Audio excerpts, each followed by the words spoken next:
Sud Radio fait son tour de France. Avec Matok, l'affineur des Pyrénées depuis 1950, en tête de peloton du savoir-faire fromager. Avec vous, Louis de Kergorlet, bonjour. Et bonjour Laurence, bonjour à tous. Alors on va faire un petit point sur cette 8e étape de la grande boucle entre Périgueux et Bergerac. Et pour en parler avec moi, comme tous les matins, vous en avez l'habitude maintenant, Samuel Dumoulin, consultant Sud Radio Century 21. Bonjour Samuel. Bonjour à toutes et à tous. Alors, cher Samuel, on a assisté hier finish haletant pour la 7e étape, remportée relativement la surprise générale par Tim Merlier, coureur belge de la team Soudal Quick-Step. Est-ce qu'on est parti pour revivre une étape assez similaire aujourd'hui, pas copier-coller, mais presque? Ouais, on peut parler de copier-coller. La distance est quasiment identique, le dénivelé également, les conditions météo également. Malgré qu'hier soir sur Bordeaux, on a essuyé un très très gros orage, mais on sait encore des températures caniculaires et je pense que ce sera un remake de la journée d'hier. D'accord. Je voulais revenir aussi avec vous, Samuel, sur la gestion, non pas d'étape, mais même de tour qu'est en train de faire Tadej Pogačar. Bon, alors il arrive hier au-delà de la 50e place, mais il conserve une bonne avance au maillot jaune. Donc le but aujourd'hui, c'est pas de se mettre en danger pour les favoris, c'est ça ?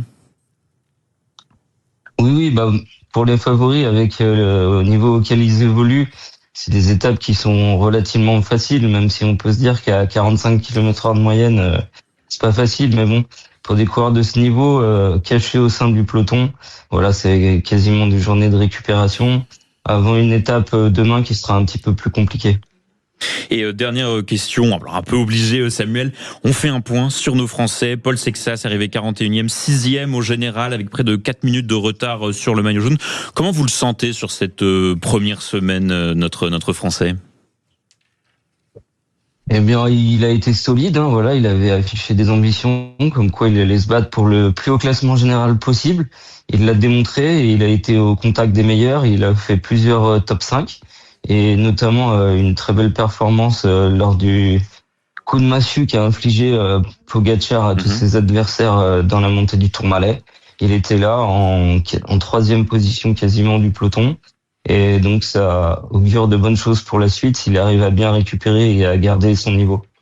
Eh ben écoutez, merci beaucoup Samuel Dumoulin d'avoir été avec nous et on vous retrouve demain, même heure, pour parler cyclisme sur Sud Radio.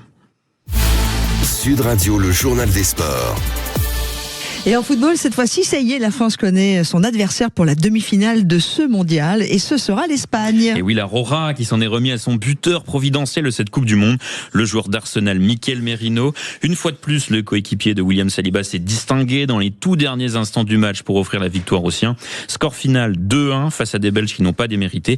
On aura donc la revanche de la demi-finale du dernier Euro France-Espagne. Ce sera le 14 juillet à 21h. En attendant les autres quarts de finale qui se déroulent aujourd'hui, Norvège-Angleterre à 23h et Argentine-Suisse pour les plus courageux à 3h du matin. Et autre match des Bleus, mais là on parle rugby, ça se joue dans quelques heures. France-Australie pour la seconde journée du championnat des nations. Exactement, les Bleus qui auront à cœur de réagir après une défaite inaugurale rageante face à la Nouvelle-Zélande de 2 petits points. Cette fois, l'équipe de France pourra compter sur le retour des finalistes du top 14. Romain Ntamack devrait faire son retour en charnière, associé à Maxime Lucu. Et petite particularité, l'ouvreur bordelais Mathieu Jalibert sera positionné en numéro 15 ce matin.